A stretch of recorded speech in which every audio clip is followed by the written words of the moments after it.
This is Let Us Interrupt You, episode 235, here on Monday, November 13th, 2023.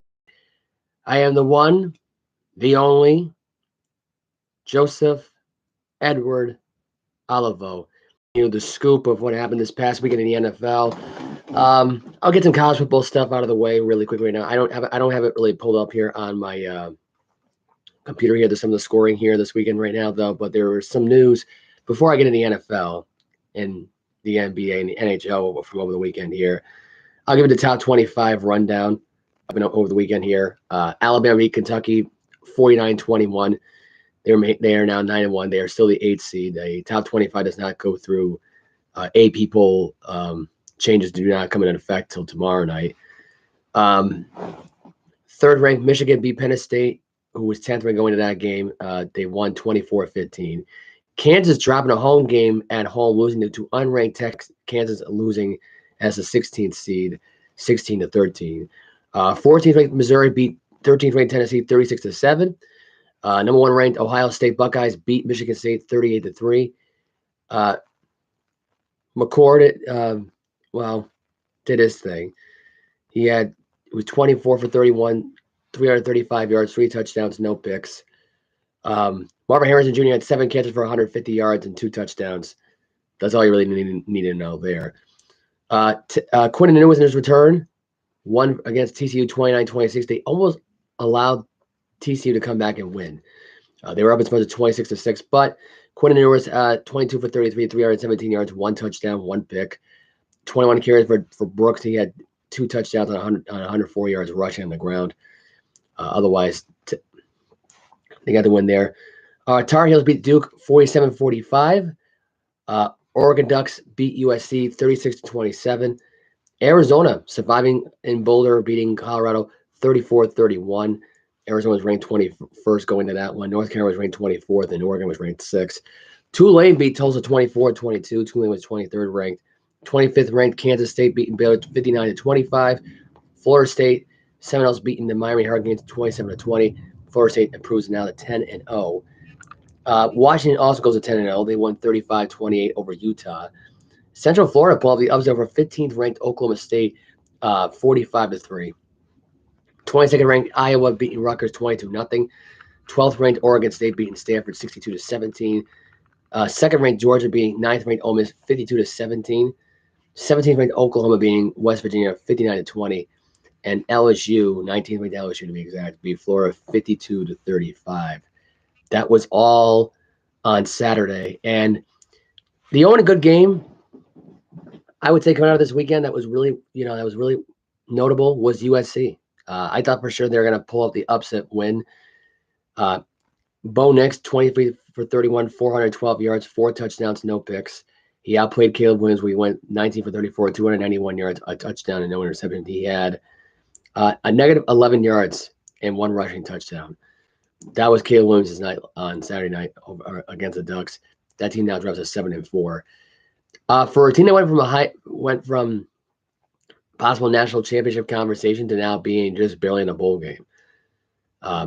Finally, college football starts next week. I believe it's either week 12 or week 13 is the final couple of weeks here.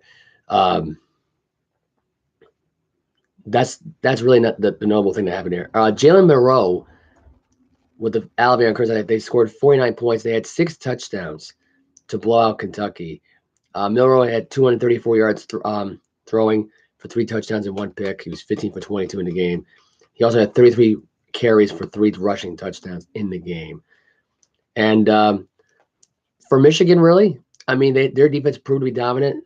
They found out that Jim Harbaugh is suspended for the rest of the season.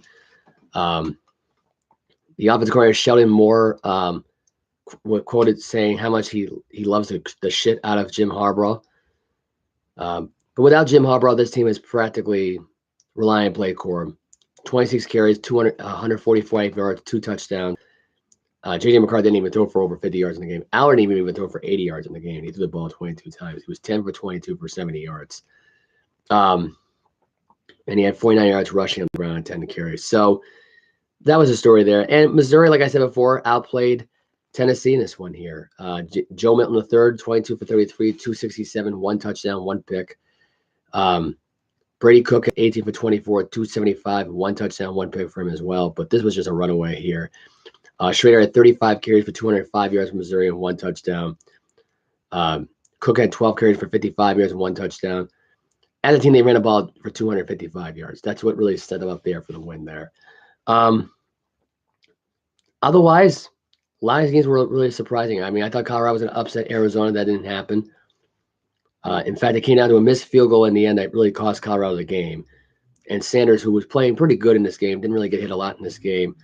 Got his car booted, though, from the college campus. Not sure the stories with Colorado at this point, but they have just been falling apart since the whole Travis Hunter injury, which, granted, the kid came back, but has not been the same.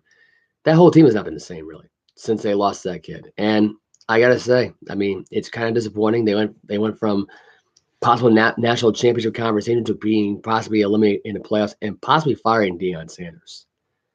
So that's one thing there. That's one thing of note. Other than that, the rest of these games, I mean, pretty tight competition. Michael Penix Jr., shined. He had 2 for 332 yards, 2 touchdowns, no picks. Barnes had a breakout game. Nearly thrown for 270. Was picked off twice, but he did throw for 2 touchdowns for Utah, but they came up short. And Washington remains undefeated. So much for Ohio State remaining number 1. It kind of looks like now they'll be dropping down to number 2 at this point. And apparently now Georgia's going to drop down to number 3, and Michigan might be the new number 1. So that's in the conversation at this point. But I want to give you my college football minute here. I wasn't going to go to full detail with every game here. I figured knock those games out of the way. Really, there's not much else to talk about for college basketball here. I'm going to knock that out pretty quickly as well. There were some games on over the weekend here that were in the top 25. Start off with, I believe it was it Friday? I don't think I was able to cover this really, I don't think. Anyway, but here I am now covering it anyway. So on Friday, 12th ranked Arizona beat Duke 78-73. They beat the number 2 team in the country in Cameron Indoor. 13th ranked Miami beat Central Florida 88-72. Gonzaga, number 11th ranked Gonzaga to be exact, beat Yale 86-71. Texas A&M beat Ohio State. Texas A&M coming in number 15. They beat Ohio State in Columbus 73-66. Villanova got the 83-57 win over the weekend over Illinois. They were 22nd ranked Villanova. 24th ranked Alabama got the 22-point win over Indiana State. 3rd ranked Purdue got the win over Moorhead. 14th ranked Arkansas got the win over Gardner Webb by 18. Illinois beat Oakland 64-53. Kansas beat Manhattan 99-61. Marquette got the 30-point win over Rye 95-65. 9th ranked Tennessee beat Wisconsin 80-70. BYU beat San Diego State 74-65. Texas, 18th ranked Texas beat Delaware State 86-59. That was on Friday. Saturday, UConn got the 40-point win over Stonehead. They remain number 6. Houston's 7th ranked right now. They got the 82-50 win. Creighton got an 89-60 win over North Dakota State. On Sunday, North Carolina got the win over Layton 90-68. 20th ranked Baylor got the win over Gardner Webb 77-62. And Weber State got the upset over St. Mary's 61-57. So that is the story within those games. Providence remains undefeated. They're 2-0. They got the win over Milwaukee 79-69 for the Seton Hall. They got a 30-point win over FDU 85-55. Georgetown lost to Holy Cross, Ed Cooley's home debut or second home game, losing to Holy Cross 68-68. There was only a couple of upsets this weekend in college basketball this weekend. Very notable there. Xavier beat JU 79-56, and Butler beat at Southeastern Missouri 91-56. So that was the college basketball Big East and stuff like that. That's the only main conference I would have covered there at that point. Atlanta 10. Clemson beat Davisville 68-65. Loyola Chicago beat Eastern Illinois 89-65. St. Louis beat Illinois State 80-71. Richmond beat Seton 90-48. LaSalle beat New England 90. I think that's New England here 99 or Northeastern 79-74. Fordham lost to I believe this is Cornell, 78-73. George Washington beat William Mary, 95-89. And St. Bonaventure lost at home to, I believe this consensus, 70-67. So that was in the Atlantic 10. So that's all the college basketball stuff, all the college sports you're going to hear from me. Very notable upsets here. Georgetown losing to Holy Cross. That's a big upset. And St. Mary's losing to, I believe it was Weber State. Very surprising upset. And that one, I didn't think that was going to happen. But it happened over the weekend here.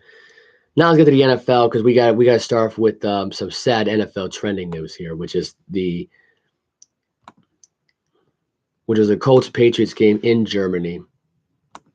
And all you need to know about this game is that it sucked. Every moment of it, every lasting minute of it, boring. 9:30 game, one of the most boring international games in their life. What else can I say about this really, other than it was the most pathetic performance that I could even imagine for a Patriots team. This team just did not care. They were fed garbage by Robert Kraft saying this is the most important game. And really, it's all for ratings because in reality, Germany, according to the NFL polls, the most popular team in Germany right now, the New England Patriots. There were more Patriot fans in those stands than they were for the entire last few years in Foxborough. I'm just putting it out there for you. That goes to show you how much a lot of things have changed since Tom Brady's left. They lost this game. It wasn't even close. They ran the ball a lot in this game, but throwing the ball wise, they were just pathetic. Mack was sacked 4 times in the game. He threw an interception late in the fourth quarter. He was pulled. Zappy was put in there. He tried pulling a fake spike, Dan Marino 2.0. He threw an interception to end the game there. The only lone touchdown came from Jonathan Taylor from 3 yards out. On the day, rushing the ball wise, 23 carries for 69 yards. Ran Stevenson in this one here. He had 20 carries for 88 yards. Ezekiel Elliott had 13 carries for 54 yards. That was pretty much really the sum of the whole story there was Elliott and Ramon Stevenson carried this team throughout. Jones did not throw a touchdown pass in the game. He only threw his 10th pick of the entire season so far. And really, it's sad because, they had a chance to get – they couldn't do it. They had a missed field at one point in the game. So did Indianapolis. They had a chance at the end of the first half to throw a Hail Mary, and instead they chose to throw, and you're stepping out of bounds. That doesn't help you. It doesn't help you. This game was pathetic from the moment it started. Gardner Minshew, 18 for 28, 194 yards. I'm trying to figure out who the hell could have been at that point. But anyway, Blackman I know picked off the 2 interceptions that the Patriots had. Otherwise, this was a pathetic game. Mac Jones being pulled out there, him crying, him trying to pull a Caleb Williams to me. It's just summed up this entire Patriots season. Like, this team's got no shot at making the playoffs. They're not going to win another game this year. They didn't fire Bill today. And quite honestly, I think Bill resigned at the end of the year. I don't even think it's the fact that Kraft even fires Bill at this point. I think it's the fact right now that they signed this multi-year deal. And they're paying this guy to go away. Instead of firing, they're giving him a severance pay at this point to go away and go somewhere else. Because I don't know how Robert would want to go through this. I don't know how Robert would want to be around this guy after what he's made this Patriot team turn into after Brady left. There's no other way of pinpointing it there. They suck. They're the worst team in football, I think, right now. Everyone wants to say, it's the Arizona Cardinals. They got Kyler Murray back. They look like they didn't lose a step with Murray. That's not a far-fetched take right there either. Mac Jones, by the way, 15 for 20, 170 yards, 1 interception. Here's my opinion. When they don't trust your quarterback to throw the ball deep, when your coaching staff doesn't trust you to do that, you know you're not a good quarterback. You know you're not a good quarterback. They're afraid to put the balls, might make a mental mistake. And I think realistically, this guy's has had a mental lock now since last season. The last 2 seasons, by the way, or the last 3 years, as a New England Patriot quarterback, I have the numbers right in front of me here. He had 24, I think he had 23, 24 touchdowns in his rookie year. He had 14 the following year. He had 38 touchdowns, 48 touchdowns because he's got 10 of them this year. 13 interceptions, 14 interceptions, and now 10 here. He's had 48 touchdowns and 37 interceptions in his last 3 seasons of the New England Patriots so far. 3 seasons, 48 touchdowns, 37. Not a bad stat. It's not a great stat either. Not a bad stat, though. But you want to know why the ratio here in this point right now, the complete percentage of this point is like in that rankings of like, I don't know, 68, 67% at this point? Because 90% of the throws that he makes are all screenplays and under 25 plus yards. They don't trust to throw the ball deep. They don't trust this guy in crucial situations. It's pretty obvious.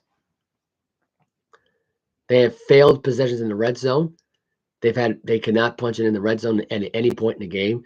They don't take risk. They don't do anything. They don't trust Mac Jones. That's it. That's how you got to look at this now.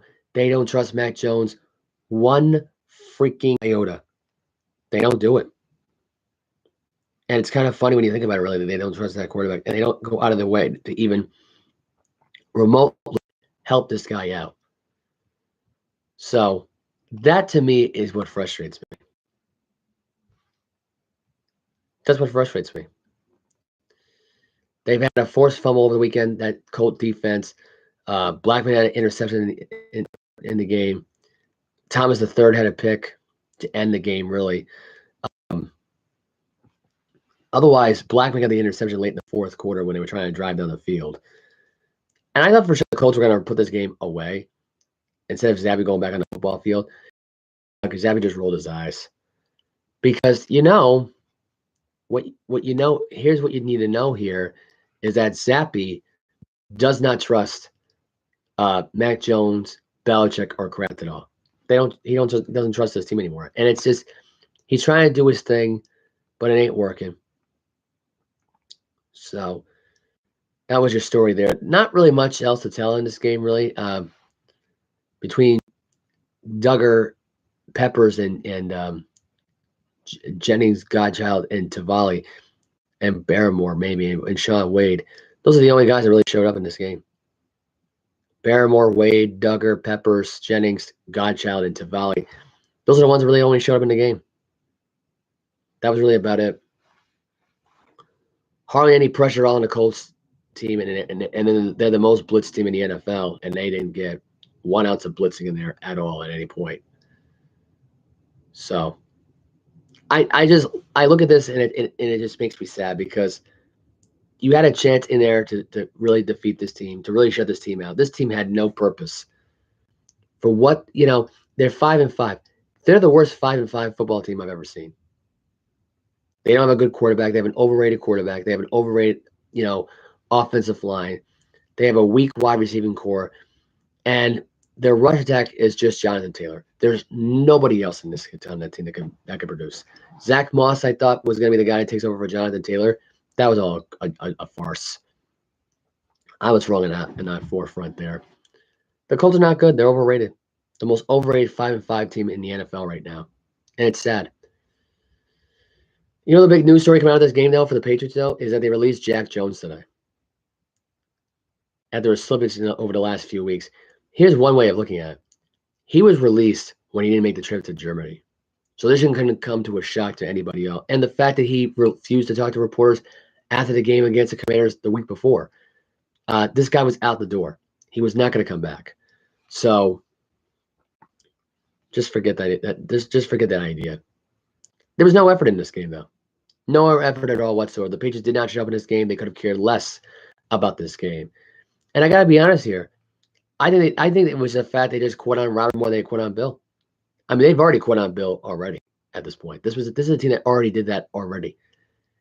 Right before this trip even started. So now they're on a bye week at this point. The question is now, are they motivated to play any more football? I think they're tanking to get rid of Mac Jones. They're actively, as a team, tanking on purpose to get rid of Mac Jones. I've heard cases now where the Patriots are tanking on purpose here, or they're not taking it all. They just stink. I mean, there's no way to believe that team is tanking on purpose. There really isn't. They're not a good team. It's that simple. And the sooner people start to realize that in their heads, the better. I mean, when it really comes down to it, when your quarterback is sacked 4 times in a game, he's crying on the sidelines, his head's not in it, he's already waving the white flag at that point. You know this guy is no good. He does not have an NFL ready arm in the NFL. He does not have it. I'm sorry to break the bad news, but that's the reality. The guy, it's not going to do it. And they should have taken more risk in this game, and instead they played way too conservative here, to the point where I think people didn't even care. The Cleveland Browns beat the Baltimore Ravens over the weekend 33-31. This was a hell of a game, to say the least here. Ravens were up as much as 24-9 in this game. First series here. First throw by Deshaun Watson here. Intended for David to go to. It's picked off. Pick 6 for Kyle Hamilton. He just walks in the end zone. It's 7-0 Ravens. Ravens get the ball right back. It's Keaton Mitchell here. He runs it down the left tackle side here. 39 yards. He's in the end zone. It's 14-0. Browns can get a field goal on a 10-play 50 yards. Then Tucker responds with a field goal drive of his own. This was all field goals here. Third quarter, Lamar Jackson looking for Odell Beckham Jr. He sets him up there for a 40-yard touchdown reception. That's on a 6-play, 78-yard drive. It's 24-9. Later on, Kareem Hunt gets in the wild card here. This is on a 17-play drive, 80 yards. He punches it in there. 2 conversion is good thanks to Deshaun Watson running on the middle himself. It's now 24-17 Ravens. Later on, Gus Edwards, he runs it in the end zone for 1 yard there after a muff punt by the former Raven Porsche III. Watson, he passes over to Elijah Moore for 10 yards out there, made 31-24. Lamar Jackson drops back. He's looking, he fires. It's the 5 Myles Garrett. Greg Newsome III, he gets the interception, a pick 6, returns to 34 yards. They missed the extra point. And the Browns, they get themselves set up for field goal position at this point. They're driving down the field. Watson throwing passes left and right to Moore, Cooper, whoever's open there. Set up for a 40-yard field goal. He kicks the game-winning field goal as time expiring now. The Browns go into Baltimore. They send a message to the Ravens at 3:30. Throws to Mark Andrews there. Nice throws to Odell Beckham Jr. Nice throws to Zay Flowers. Now, Odell only had the one catch for 40 yards for a touchdown, but that was the story in that one. Myles Garrett got a couple of sacks in there. I think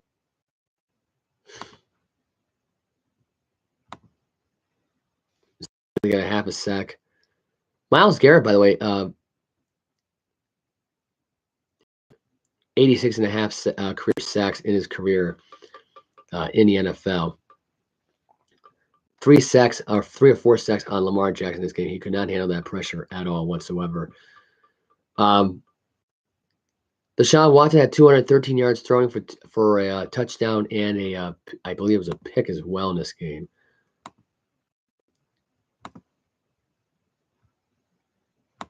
Just trying to get the thing to line up here. Sorry about that.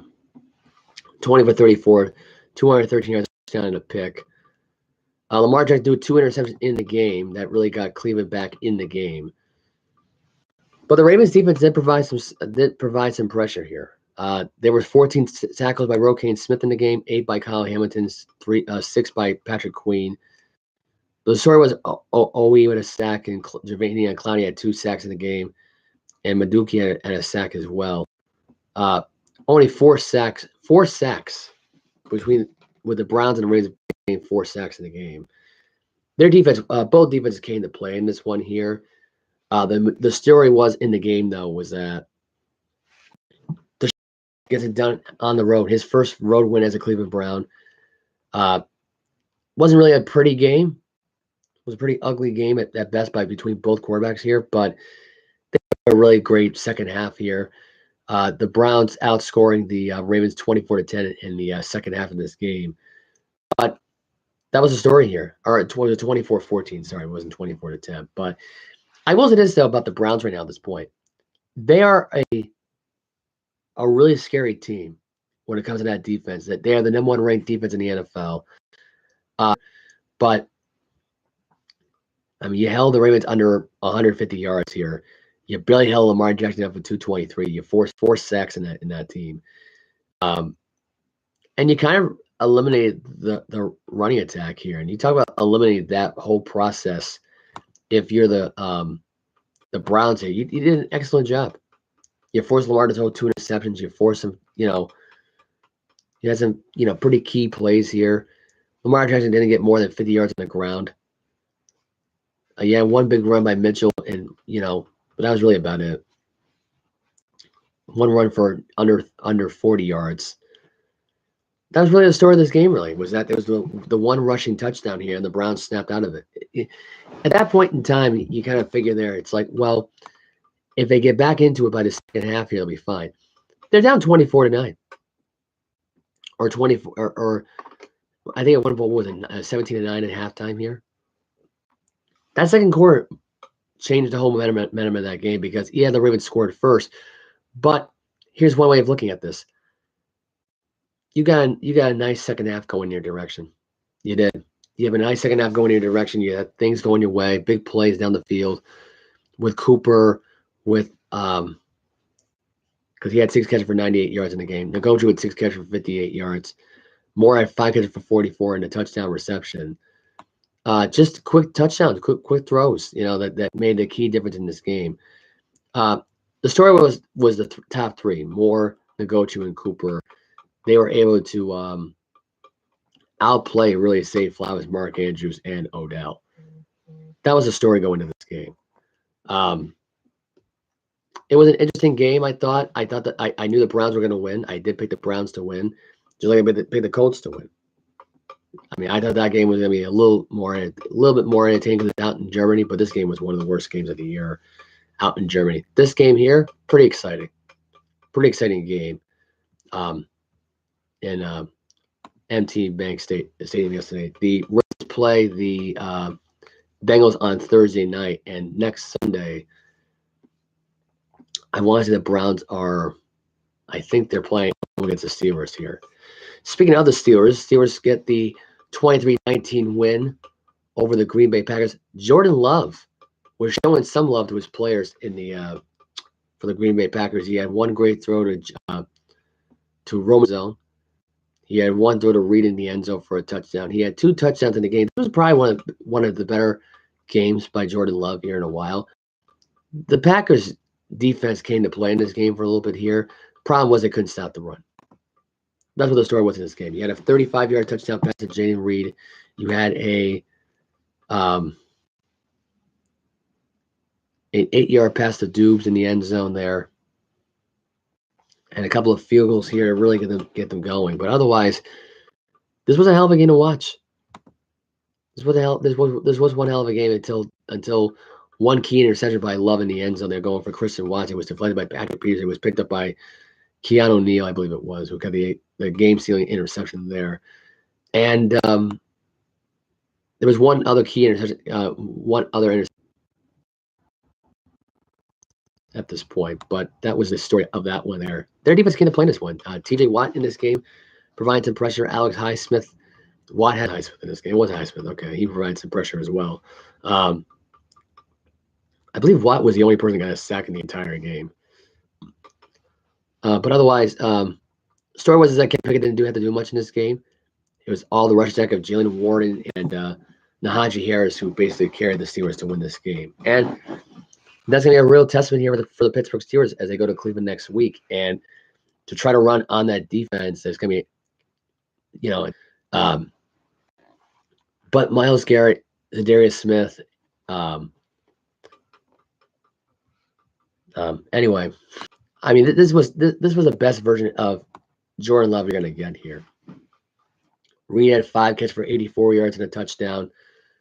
He put some big numbers up. Dubes had 3 catches for 31 yards and a touchdown. I don't think he's one of the better wide receivers on this team. In fact, you could argue right now Romeo Dubes and Jalen White. Everyone said to be Watson. I haven't seen it yet. I think the collaboration between the first and the league in total defense, but it never came. It never got to that second gear to me. The Packers just had no answer for the Steelers' offensive attack here. They really had no answer really for all the pressure that Love was getting. And Love tried his best. He really did. But, they come up short like that on the road. And that little tussle in the end there when all the players get in the fight, stuff like that. That's just frustration right there. You feel like you're better than what your record says it is here, and you're trying to prove it on the road in Pittsburgh. It never felt like Green Bay had the advantage going in this game at all. Anyway, Houston Texans beat the Cincinnati Bengals 30-27. It was on a game, a time expiring field goal here. That was the second one in this game. There was 5 of them in total over the weekend here. CJ Stroud had some big numbers. Joe Burrow had some big numbers. This turned out to be a quarterback duel. You could have argued right now the Houston Texans had 2 games of the year, 2 straight weeks here. One against the Tampa Bay Buccaneers last week, one against the Bengals this week here. It was a huge one. Very huge, very important game. Playoff implications here. And my take on this whole thing right now is for CJ Stroud, he got 17 touchdowns and 2 picks on the year so far. Hell of a story. Hell of a story. Stroud, 23 for 39, 356 yards and a touchdown and 1 pick. He threw his second interception of his career in Cincinnati. Burrow threw 2 picks in the game, but he did have 2 touchdowns on 27 for 40 throwing for 347 yards. It was a big game.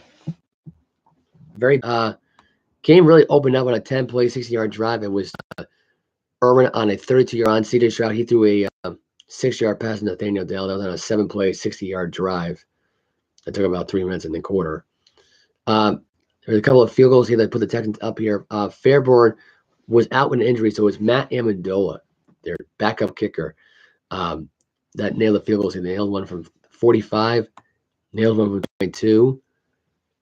They had an interception at one point that was thrown by Burrow here. He got the that's a 6-yard run from Devin Singletary. It made it 20-7. Bengals kick a 50-yard field goal from Evan McPherson at 10. Then Joe Burrow throws a nice deep pass to the left side of Jamar Chase, 65 yards. That ends up being a 20-17 game.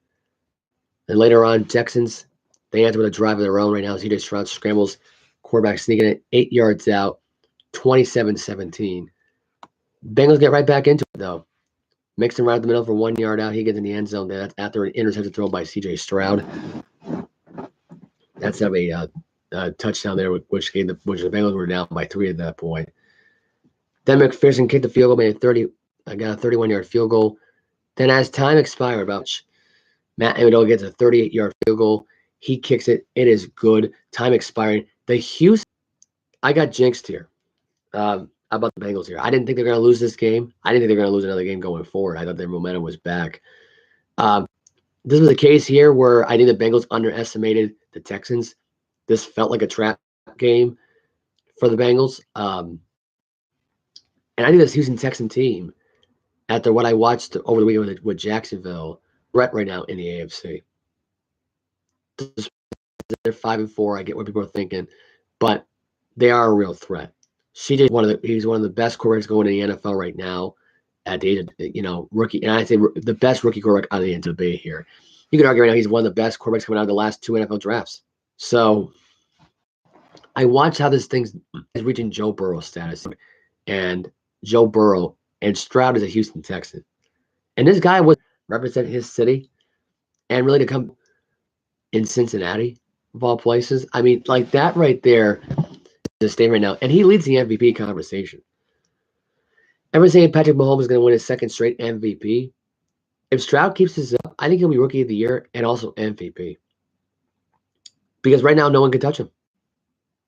I mean, you go into Joe Burrow's place in Cincinnati, and you're pulling up that victory. You're putting up 30 points on the road. By the way, this is against another really good playoff team.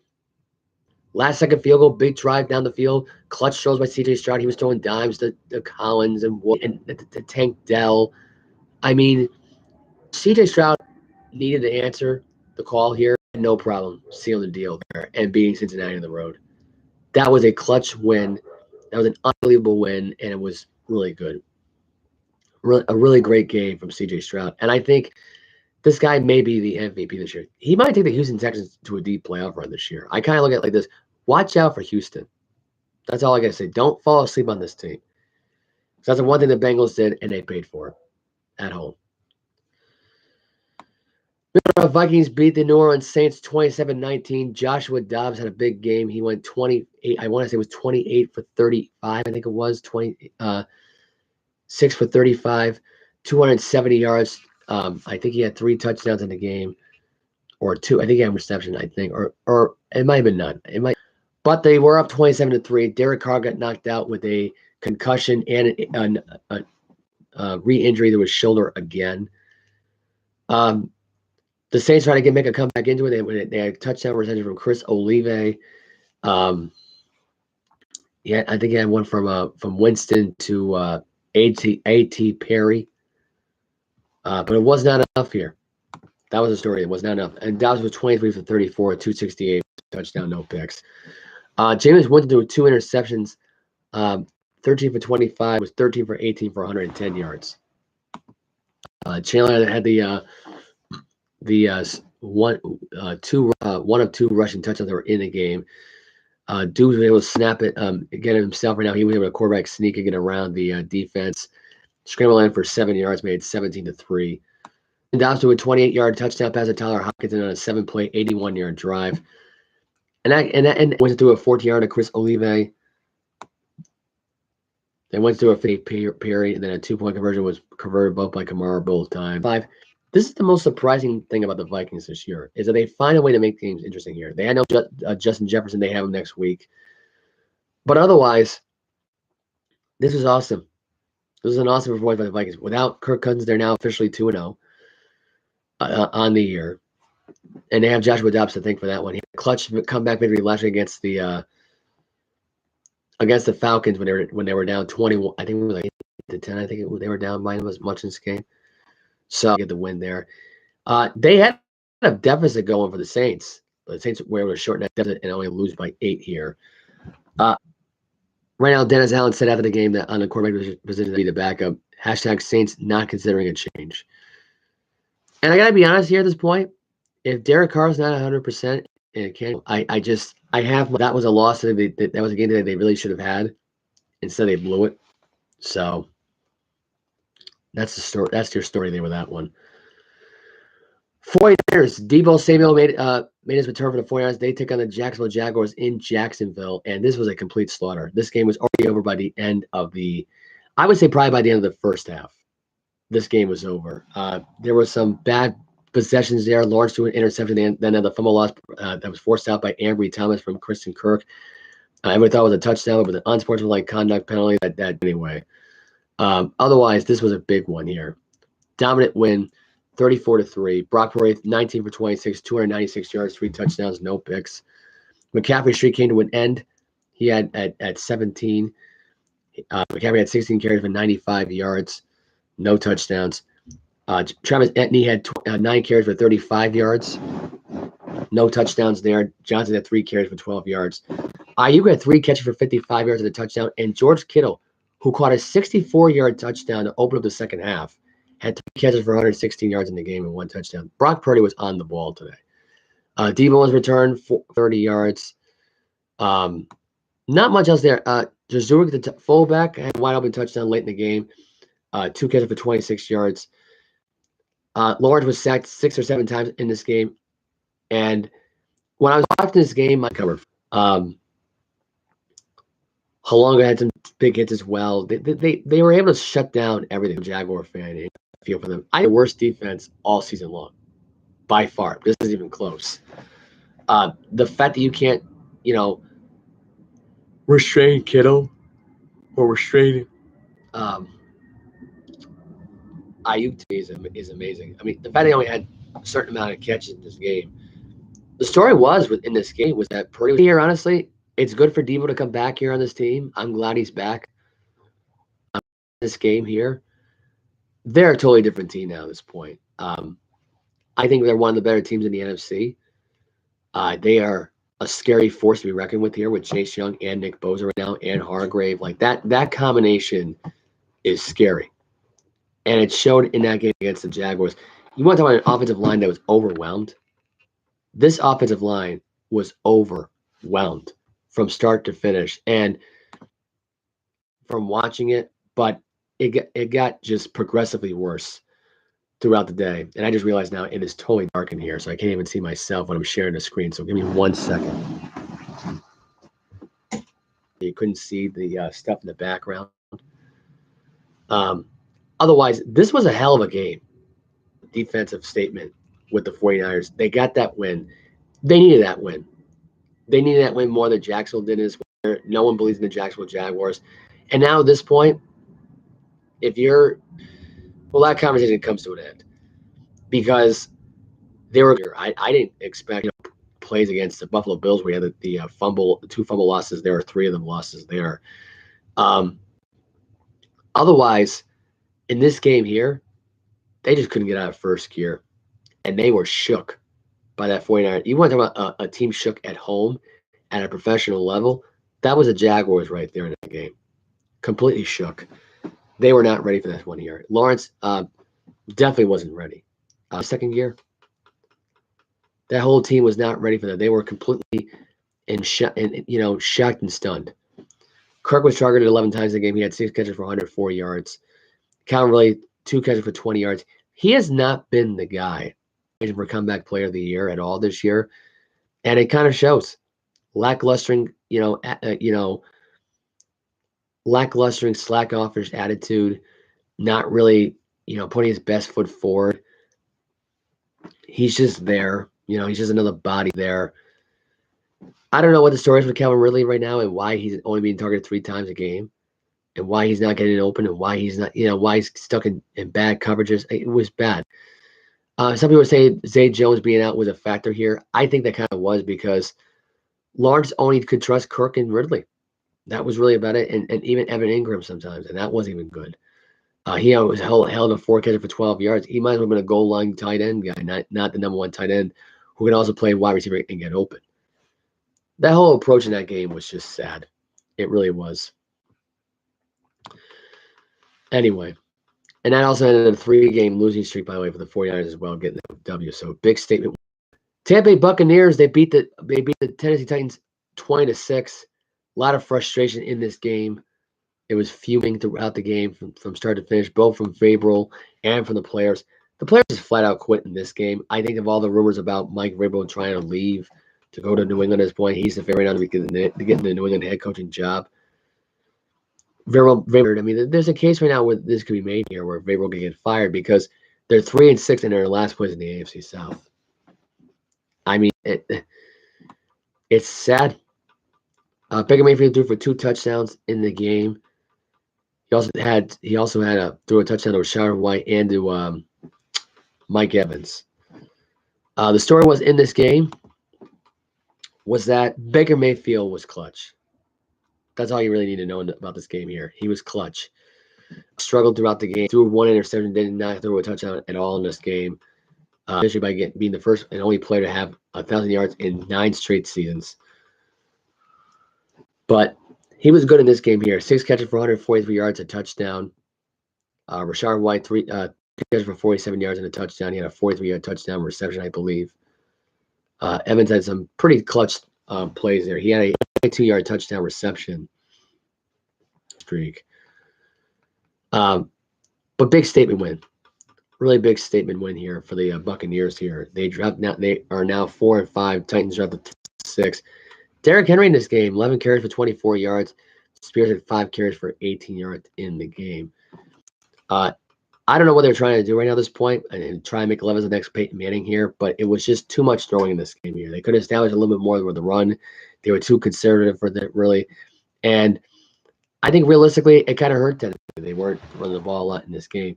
Levis overthrowing it, a lot of plays, the accuracy not being that great. Just a rough game. The penalties that were involved right now, some dumb penalties called by Alshire late in the game with an unnecessary reference right now, trying to rip the guy's face off. Like, there's a lot going on. There's a lot going on in Tennessee right now at this point. They're 3-6 for a reason. Hopkins in the game targeted 8 times. He only had 3 catches for 27 yards. Spears had 4 catches for 42. Okunwororo had 3 catches for 27, and Phillips had 3 catches for 61 yards. He was targeted 5 times in the game. Not much else to tell here from this one here. Baker Mayfield was clutch. Uh, he's making the Buccaneers a relevant team once again. And they may be back in the playoff conversation. Who knows? They're playing the San Francisco 49ers this weekend, I believe, in San Francisco. So that's a very important game. Could be a little revenge game going in there right now with Tampa Bay as well. I mean, I doubt Tampa Bay's going to get the W here. They'll drop the 4 and 6 after this weekend. So don't expect a big one here because I don't think it's going to happen. Kyler Murray back in Phoenix. He got the, like I mentioned before, got the 25-23 win over the Atlanta Falcons. Taylor Heineke had 55 yards throwing and a touchdown. I think it was, believe it or not, pulled or was not even pulled actually. Actually, he was pulled a little bit there for Desmond Ridder, who didn't know better. Was 4 for 6, 39 yards, no touchdowns, no picks. He did have a run. He did have a, I believe at one point he had a rushing touchdown in the game. But Heineke 8 for 15, 55 yards and a touchdown. Kyler Murray in his return, 19 for 32, 249 yards, no touchdown, 1 pick. James Carter at 16 carries, 73 yards on the ground.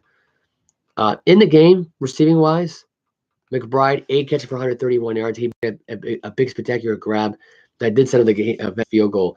That was one of the other games that ended with a field goal, by the way, over the weekend here as well in Arizona. So there was because that was the third one actually. So that was the third one. 5 here, first place position here. But Kyler Murray just came out of nowhere, and the Cardinals are a legit team now at this point with what they have for a contendership for next year. You got Marquise Brown, that's still going to be there. Zach Pascal, Rondale Moore, Zach Ertz to be 6 around here next year and doesn't want to leave. I don't know if the team is rolling with Kyler Murray. I've never heard any rumblings about players that were so fed up with Kyler Murray's crap. The only that were fed up was DeAndre Hopkins. I think he thought, the coaching staff and how they were coaching there and how the discipline was there and Kyler Murray not getting any but for a guy that you idolize, if you're Kyler Murray here, you were happy to have him on the other day. DeAndre Murray wanted nothing to do with him anymore at that point, and look what ended up happening. Finally got something to go looking forward into the following year. That right there was a big play late in the fourth quarter here, which that did sum it up right. Really, the only positive coming out of this whole thing is that Kyler Murray was clutch. This guy didn't miss a step at all. And I know I know that he's not a weekend here. And this is a guy who came back, played a full 60 minutes. I thought really from start to finish. Just had some clutch throws. He really did. You had the 6-yard run in the end zone. It's just well established. Like Kyler Murray's got a strong arm.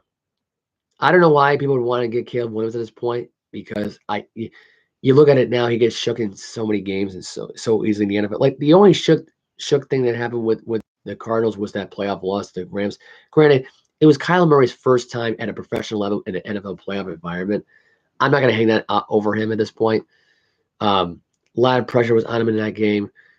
That offensive line just couldn't protect him at all, which was the problem in that game. It wasn't like Mac Jones and their offensive line when they went to Buffalo in that playoff game in 21, but it was almost similar to that, if not like it was the fact that Mac Jones just couldn't handle it in the cold. The Cardinals were in a dome here, so it was a lot more louder environment. First playoff game in Los Angeles, a lot more of mental toughness that's involved in that. It made sense. You had the touchdown. You had Clayton Tune come in there for a wildcat run. He came in, but there was a lot of good things that to look into here. Is that Kyler Murray come back from an ACL injury? That's pretty damn special. Rivers on there for a 9-yard run. This whole thing in the end with the Falcons here, this goes to show right now that they have no idea what their plans are going to be going forward. I don't know if they have a clue what's going to go on with Heineke here. If Rivers got his job back, there's just a lot to discuss right now with the Atlanta Falcons, and we won't find out till Wednesday who we start at quarterback. Is it going to be Ridder? Is it going to be Taylor Heineke again? There's so much going on there with that. Anyway, Lions and Chargers. This ended up being a completely wild game. This felt like a game of the year type of game, and it might as well been. I mean, you got Jared Goff. It's Justin Herbert. It's in SoFi Stadium. LA Chargers, by the way, part of 2 games of the year this year. They didn't even involve the Kansas City Chiefs. Think about that one for a minute. This was when it really came down to it, a big drive, big touchdown scoring, a lot of good stuff. Open up with a couple of field goals there, and then the boom dropped. Gibbs had a 1-yard run in the end there. He get the touchdown there, and then it was a 70, or was it another 1-yard run for a touchdown for Gibbs again, his second one of the game. Then this right here, this is what really changed the game here. David Montgomery, left side, he's breaking tackles. Derwin James forces his player to bump into somebody else. Then he tries to give chase to Dave Montgomery. He goes 75 yards for a touchdown. It's 24-10 on a big play, one play, 75 yards. First play of that drive. Echo responds with a 2-yard run himself. It's now 24-17. Then the Chargers, Justin Herbert, a Jalen Guyton, 18 yards out. That makes it 24 all. Goff to a screen, Mr. Brock Wright, the tight end, second tight end for the Lions. He got the touchdowns now, 38-31. Herbert on a fourth down, got a chance to hook up with Keenan Allen. He does it again here. His second touchdown in the game. He had a 38-yard touchdown reception. He also had I believe, open up the game, and I'm not mistaken here, a 29-yard from Keenan Allen as well. That was early in the second quarter, so I missed that one. And then the Lions just drive down the field. They 1-yard field goal. They get down there. Kick is up. Time since 2014, 4th game that had a expiring clock with a field goal there. As time expired there. That was a hell of a kick by Riley Patterson, too. Right down the middle, 41 yards. With Derwin James right in your grill, almost getting a block on you there. That was amazing. That was amazing. To be able to make that kick on the fly, even with Derwin James leaping over that thing there, he should have had that blocked. Otherwise, this was a great game between Goff and Herbert. They showed their best stuff in this game. They were terrific in this game. I thought Herbert was outstanding here in this one here. I thought Jared Goff late in the fourth quarter was outstanding there. They never really stopped. It never got to that point where they had to stop there. This was an unbelievable game here, though. Hell of an effort there. Goff, 23 for 33, 333 yards, 2 touchdowns, no picks. Herbert, 27 for 40, 323 yards, 4 touchdowns, 1 interception. But the story was in this game was David Montgomery's 75-yard run. He had 12 carries for 166 yards. Gibbs had 14 carries for 77 yards and 2 touchdowns. 3 rushing touchdowns combined in this game. Herbert had 4 throwing touchdowns in this game here, and he sort of got back to his MVP mode. But that defense of the Chargers is a mess. That defense can't stop anybody. They are a weak defensive team, and it showed in this game here today against this Lions offense. And the Lions did not let up today, and the Chargers were completely exhausted by the end of all this. So that was the story there. St. Brown had 8 catches for 156 yards and a touchdown. Laporte had 4 catches for 40. Gibbs had 3 catches for 35. Brock Wright had 2 catches for 23 and a touchdown. Keenan Allen, 175 yards receiving on a 30. It was not like the fact that this game wasn't air. I missed most of that game anyway. I tried getting on the red zone with that one because the Giants and Cowboys game was an absolute bore fest. The Cowboys completely destroyed them, obviously. Give you a little spoiler there. But yeah, the Lions, they get the W there. They now go to 7-2 for the first time since 2014. That was the year they didn't win the division. They still finished to get into wild card, but lost to Dallas. This Lion team here is a Super Bowl contender. A lot of people are saying it. I've heard it throughout the weekend right now. They are Super Bowl contenders. They are the strongest team right now in the NFC. By far offensively. I think offensively they're stacked. I think they have so many weapons at this point they can throw to here. It doesn't really matter if their defenses, even in that, is stacked well. They're in the top 5, top 10 in defenses. They don't let up. They really don't. This was a one big game here where they allowed over 300 yards throwing. They have not allowed that since their Week 2 loss against the Seahawks at home. So that was a big game there in Los Angeles. It was the last second once again when it came to the Lions in that fourth quarter here / overtime in that scenario. Although when Detroit lost, it wasn't overtime to Geno Smith thanks to Tyler Lockett. But right here, Riley Patterson right here gave you that W right there in Los Angeles and SoFi Stadium. You couldn't be any more clutcher than that. All right, letters and Seattle Seahawks. I go from one game to the next here. Here we go. This came down to the last second as well. 5 game-winning field goals in this one here. It took place here in the 12th man in Aluminum Field. Seahawks improved to 6-3. Commanders dropped to 4-6. This was by far an interesting matchup. Sam Howell, 29 for 44, 312 yards, 3 touchdowns, no picks. Dwayne Brown got one of those catches. His first career touchdown in the NFL. Geno Smith in the game. 31 for 47, 369 yards, 2 touchdowns, no picks. The 2 touchdowns did go to 7 catches for 98 yards. Brian Robinson Jr. had a 51-yard touchdown reception from Sam Howell. He had 6 catches for 119 yards and a touchdown. Antonio Gibson had 6 catches for 6 targets, 5 catches for 42 yards and a touchdown. And Dwayne Brown had 2 catches for 41 yards and a touchdown as well. It came down to Jason Myers' foot in the end there, leading into a 43-yard field goal as time expired, giving the Seattle Seahawks a 29-26 victory in the 12th man. They're now at 6-3. They are tied for the NFC West lead. They are playing the 49ers in a few weeks on Thanksgiving night.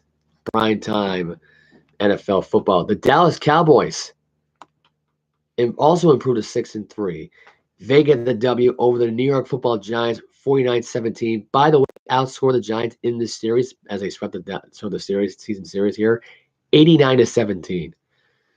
Tommy DeVito did show some stuff here. Unfortunately, it was not good stuff. Giants dropped to 2-8 thanks to this play. They sacked him a lot in this game. I must have counted at least 7 sacks in this game here. But DeVito had 2 touchdown throws in this game. He was 14 for 27, 86 yards, 2 touchdowns, 1 pick. One went to Kager, and the other went to Sterling Shepard late in the game. Dak Prescott, though, showing his best stuff. 26 for 35, 404 yards, 4 touchdowns, 1 pick. CeeDee Lamb made history in this game. He had 11 catches, 151 yards, and 1 touchdown. First guy to have 10 consecutive catches for over 150 plus in consecutive games ever for the Dallas Cowboys. 4th time that he's had a game where he's had over 4 straight games with over 125 yards or more here. He is 1 short of Michael Irvin, who's got 3 short there from Michael Irvin. He's got 7. He tied with T.O. from 2007. This was a huge game. 600 plus yards combined. They outgained Tommy DeVito and the Giants in the first half, 368-27. Tommy DeVito is as the first undrafted rookie to start for them at quarterback in the common draft era since the strike replacement game in 1987. This was a huge statement win for the Cowboys here. And now, granted, it's against their division rival who sucks this year, but huge statement win. 601 firm south to run in the end zone and 4 other ones. This was Cooks had a catch in the game for a touchdown. Lamb had a touchdown reception. Michael Gallup had a 41 touchdown yard reception there. 2 catch game. 4 catches for 26 yards and a touchdown. He had a 16-yard touchdown. I think he had an 8-yard touchdown reception in this game. It was a hell of a game for the Dallas Cowboys. They prove right now that they are a team to be reckoned with at this point, and they're playing right now for the NFC East at this point. And they can be playing spoiler in the playoffs as well. They could be pulling upsets in the wild card as well. There's a lot of variety of ways this could go for the Dallas Cowboys. If they want to win a division, they're going to have to beat Philadelphia right now, and they got to hope for Philadelphia to lose the next few games or so. And they got to beat them, obviously, to become in a wild card scenario. But this is a very hot Dallas Cowboy team, and they're getting hot at the right time. Do I think they're Super Bowl contenders? Every year they are, no matter what their record is. But I think in this case here, they're not frauds. I'll tell you that much right now. They're not frauds. Yes, they're beating on small, weaker opponents right now, and they have a hard time against tougher opponents sometimes. But that game against Philadelphia, they should have won. That right there, they looked great in defeat. This game right here was just their frustrations they had about that game, and they took it out on this lonely Giant team that really, in this game, 6 or 7 sacks. I counted them.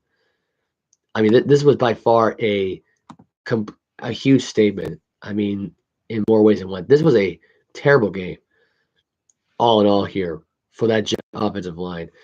They accounted for, I would say, for mostly here in this game, at least a bunch of field goals there. Zach Wilson had a chance for getting in the end zone for a diving touchdown. He was called out of the 3. There was a holding call back there. Bad throws in the end zone there. Bad execution in the red zone there, was forcing field goals there. Zach Wilson, though, did have some good stuff, though, going, though.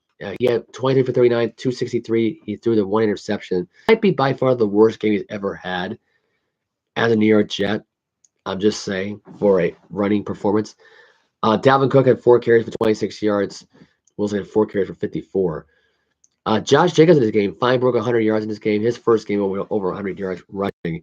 He had 27 carries for 116 yards on the ground in this one here. Garrett Wilson had 9 catches for 83 yards. Tyler Conklin had 7 catches for 70 yards. Devontae Adams, 6 catches for 86 yards. Aiden O'Connell, 3 catches for 19 yards. The only lone touchdown that was scored all night in this game. O'Connell, 16 for 27, 153 yards, a touchdown and a pick. He threw a pick to Jordan Whitehead, the former Tampa Bay Buccaneer. This was not a pretty game. This game actually did put me to sleep at one point. Again, it was just like I go back and watch the highlights of this game, and nothing really happened. And it was one of the most boring time football games that I could even remember.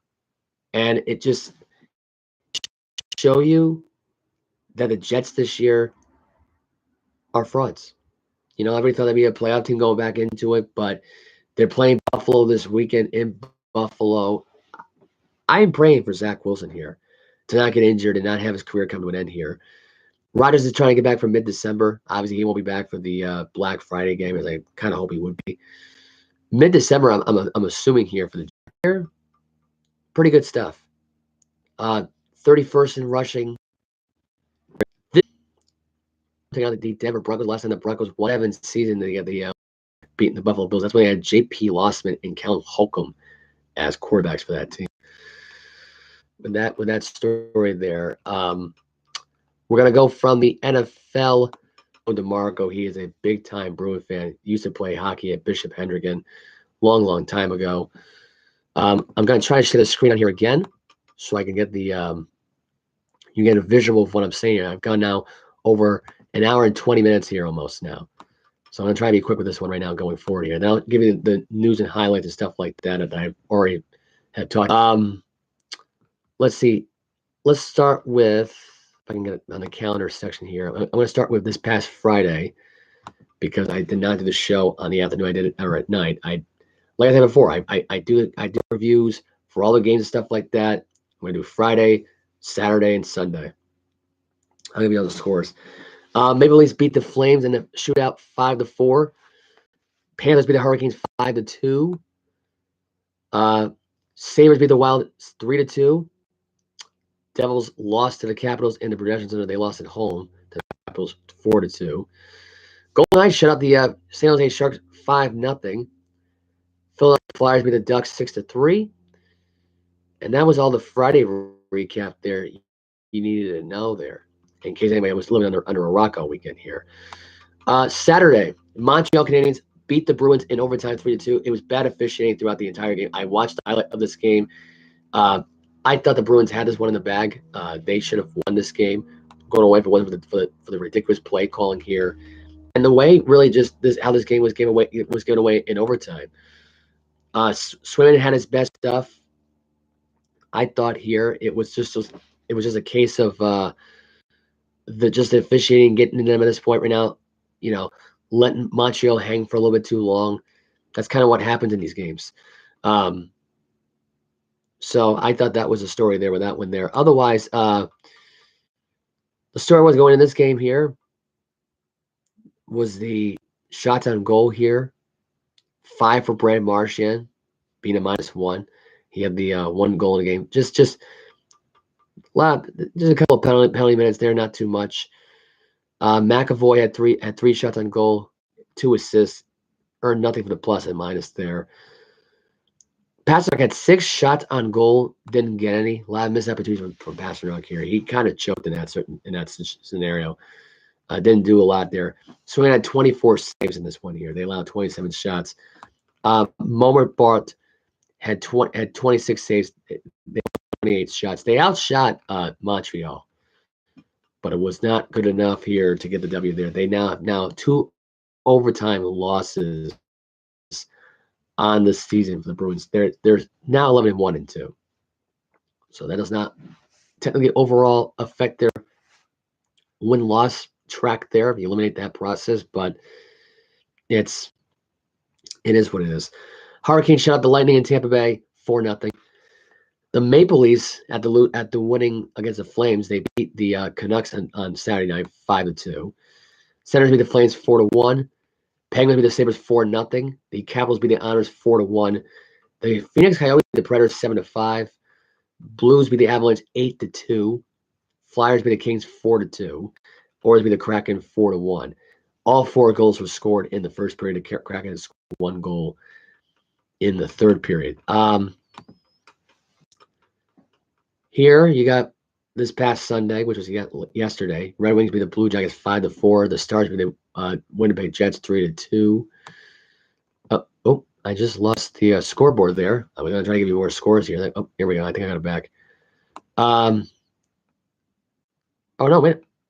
What happened to the? Oh, that was Saturday. That game was right. Oh no, Stars beat the White 8-3. Okay, so so the Stars played 2 games in a row. I think then is that what it was? That's what it was. I think. Okay. Yeah. So Stars beat the Wild 8-3. The Panthers beat the Blackhawks 4-3. Connor Bear get a little physical there with I think that was Reinhardt there in that photo. I'm not sure, or it could have been Larson. I think it was Reinhardt there. He had 2 goals for the Florida Panthers. 1 goal for Larson, 2 goals for Connor Bedard for Chicago though as well.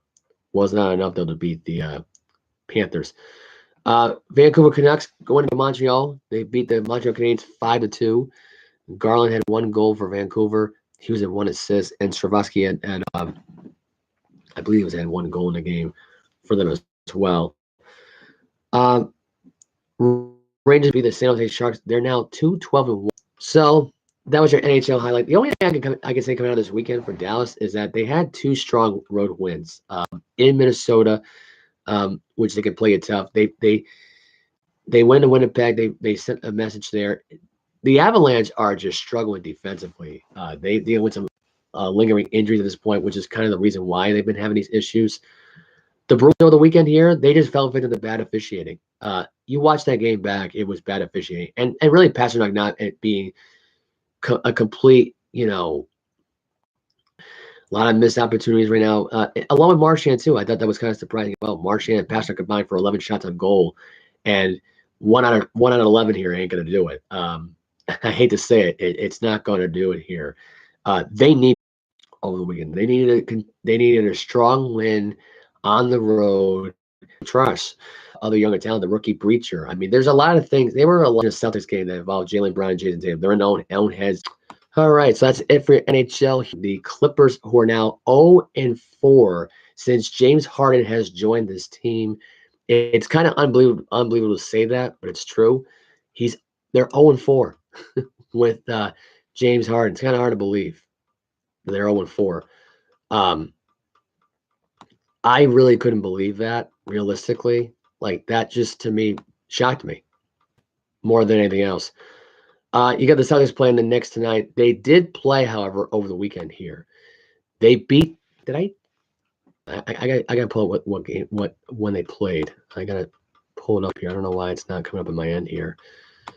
I might have to go into the. I don't know why it's not. Oh, not having any luck here with that. Oh, here we go.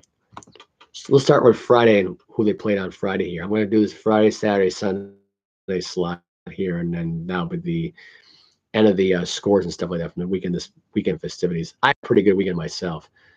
Going to another URI football game. They had their Jumbotron debut in Med Stadiums. That was pretty cool. I was able to get on TV a few times in that game. That's now 2 times now I've gotten on, I think, or no, I think I've been on TV at URI football since I've been going to URIs as a student. So, but that was pretty cool. Friday night, Hornets beat the Wizards 125. I would say a pretty dominant start, back and forth stuff right now. That was a big game, big win needed for the Hornets. They're now I think 3-5. The Wizards are at the 2-6. Hayward had 27 points, 5 rebounds, 9 assists. Kuzma had 17 points, 6 rebounds, and 1 assist. And beat at 33 points, 16 rebounds, and 3 assists on Friday night against the Pistons, 114-106 with a win. Hayes for the Pistons had 23 points, 5 rebounds, and 6 assists. T-Wolves beat the Spurs 117-110. Victor Wembanyama did not have a good night there in that one, although he did have 29 points, 9 rebounds, 4 assists. They still lost. Karl-Anthony Towns had 29 points, 12 rebounds, 2 assists. This was a battle of the 7-footers in this game here. And the veteran, of course, beat the rookie. Jaylen Brown had 28 points, 3 rebounds, 5 assists. This was all part of that in-season tournament there. They get the win. They're now 6-2 after that game. The Rockets beat the Pelicans 104-101. Ingram had 31 points for the Pelicans. Green had 25 points. Before they beat the Clippers, by the way, 127-121. Bain had 37 points, 4 rebounds, 8 assists. 9 rebounds, and 5 assists. Mavericks beat the Clippers 144-120. Luka Doncic had 44 points, 6 rebounds, 6 assists. Kawhi Leonard had 26 points, 3 rebounds, and 4 assists in that game. Kings beat the Thunder 105-98. Veteran weekend itself, which was on Saturday, of course. They had some pretty good basketball on that one there. There were a lot more surprises for the college basketball ones. Not really much surprises here for these games here. Although I was surprised about the Cavs beating the Warriors 118-110 in Golden State. That was a very shocking one there. The Miami Heat beat the Hawks 117-109. The Magic beat the Bucks 112-97. The Celtics beat the Raptors in the TD Garden. They improved to 7-2 with a 117-94 win. They just ran away with it. Brown had 29 points, 5 rebounds, 2 assists. Man Bio had a double-double with 26 points, 17 rebounds in the win over the Hawks for the Heat. Trae Young had 27 with 2 rebounds and 11 assists. Steph Curry had 30 points, 3 rebounds, 2 assists. Steph Curry's the only one that's stepping up. I hate to say it, but he really is. He's putting the team on his back at this point. Pablo Banchero, 24 points, 12 rebounds, 5 assists in the win over the Bucks. Giannis had 35 points, 10 rebounds, and 7 assists in his win here. And now the Sunday, November 12th, which was yesterday. See the games for that one. The Knicks beat the Hornets 129-107. Brooklyn Nets got the win over the Washington Wizards 102-94. 76ers, Tyrese Maxey, career high, 50 points over the Indiana Pacers. They improved to 8-1 with a 137-126 win. The Clippers, like I said before, 0-4 with when James Harden is playing for their team. They dropped down to 3-6. Grizzlies are now 2-8. They got a 105-101 win in Los Angeles. Mavericks beat the Pelicans 136-124. The Rockets beat the Nuggets 107-104. They had a shocker over the weekend right now. There's a few shockers here between the pick there. Hayburn had 17 assists in this game, 25 points, 1 rebound. Paul George had 26 points, 7 rebounds, 7 assists in the loss for the Clippers. Nikolai Djokovic had a triple-double in this game, 36 points, 21 rebounds, 11 assists. Fred VanVleet had 26 points, 2 rebounds, and 4 assists. Kyrie Irving, 35 points, 6 rebounds, 7 assists in the win over the New Orleans. That is the story with those games there. And that is pretty much gonna do for the NBA highlights there for that one here. Tonight, Knicks Celtics are on TD Garden. You got the Wizards at the Raptors. You have the Bulls at the Bucks. And you have the Cavaliers at the Kings tonight. So that is the story.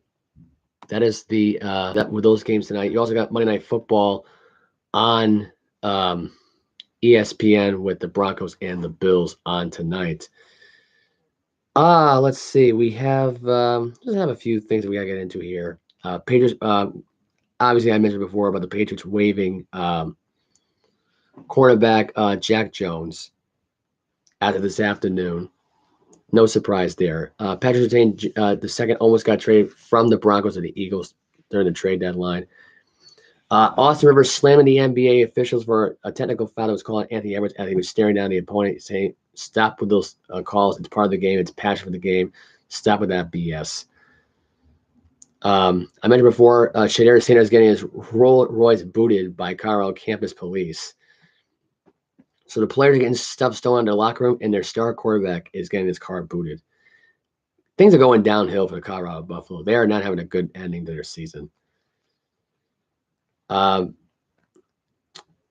Better made history with 4 points in his game against the Lightning. Mac Jones taking shots at the Patriots coaches during the with the play calling being benched. Charles wasn't ripping the Jim Harbaugh suspension, calling it bullshit. Jalen Rose and Stephen A. Smith are reportedly dating. And this is what he had to say here, saying, quote, "I hit her with the, I'm no weatherman, but you can expect 2 inches tonight. From there, she fell in love with me." That's what Stephen A. Smith had said. That was according to Sports Highlights. T.J. Watt passing his brother J.J. Watt for the most sacks in his NFL career with 100 in his 100 NFL career games. I think he had 87, I want to say, or Watt had 86 and a half. It was something like that. Or it might be 87 and a half and Watt had 88. I think that's what it was. 88 sacks for TJ and 87 and a half for JJ Watt. Penn State fired offensive coordinator Mike Yurnick as James Franklin is searching for 6 different OC. Jimbo Fisher, Texas A&M head coach, fired in his 6th year. He is now owed more than $75 million in a record college football buyout. That's a big, big shocker there. I did not expect Jimbo Fisher to get fired like that out of the blue. It was Black Monday here for college football, so there were a lot of shocking firings there. Although that took place during the football games yesterday, so that was that. Obviously, Jim Harbaugh was suspended for the 3-game suspension. He did not coach in the game against the Penn State Lions. But yeah, that's for the remainder of the 2023 season in the wake of the school's ongoing sign stealing scandal. Harbaugh was not happy about being suspended. But this could be his last year as a head coach for that university. So keep that in mind. Chris McCaffrey's streak coming to an end at this point did not break the Lenny Moore record, unfortunately. I thought this streak was going to last for a while, but it didn't really matter there. It was all about Brock Purdy just sending a message saying, "I'm him." And he showed up in that game against the Jacksonville Jaguars when they had a 34-3 win. And the Vikings beat the Saints, and I think I got Dobbs fever at this point. Last year was Zappy fever. This year it's Dobbs fever. So I thought that was pretty fun. Just some big throws by Joshua Dobbs. He's been a difference maker on that team since he's been traded there. So very good stuff. We'll see what happens going forward with that. I mean, if Dobbs is going to end up being a quarterback going forward here, quarterback 1, I mean, that's going to be a story for a long time. So the Vikings could be a team that could be a sleeper in the playoff picture. Who knows? You just never know. And that will pretty much do it. I'm going to be done with the show for today. We're going to talk some Sports Illustrated stuff tomorrow. Actually, there is one thing here. This was written by Annie Ness up here. Some take on the Travis Kelce relationship with Taylor Swift. This is what he had to say. Yeah. On somebody she likes. That's a good thing. It doesn't get more wholesome than this. So here we go. Chiefs and Eagles will be playing on Monday Night Football. That would be a very interesting Monday Night Football game. That would be a very interesting game altogether because you have that would be a very telling game at this point, because can Travis Kelce have a game without Taylor Swift being on the football, without her being at the game? I was trying to think of a good thing to say at this point right now. And Andy Reid being all gushy at this point. Is that a distraction at this point from the game plan at at best here against the Eagles right now? Are they in their Chiefs' heads at this point? Like, do they got too much going on? Does Travis Kelce have is his career, you know, is his kryptonite not having her by her side? Like, there's a lot of things of like a way of going into it. Plus, Kelce ain't getting any younger. He is not getting any younger. That's how you got to look at it. Yeah. Otherwise, that's pretty much it. Anyway, Thursday night football coming up. It's the Bengals and Ravens. I'll have my pick for that for Thursday. Otherwise, I'm out of here. I did the show long enough today. I didn't go over 2 hours here. You know the drill here. My social media. It's you can like, subscribe on the YouTube video. Be much appreciated here. My social media, simple. Snapchat, JAlva Sports 123. Facebook, Joseph Alva. Instagram, Joe Alva Boston Sports. And TikTok, Joe Alva Boston Sports 1996. I don't remember making that as the account name. I didn't even know that was the account name until I actually saw a video that posted up from my account that I posted like a while back. Did not make the account like that. I will make that change that very soon. But for now, thank you all for listening to the show. Give it a listen, give it a like, watch later on. Be much appreciated. I'm signing off. I will be on here again tomorrow. Have a good night, guys.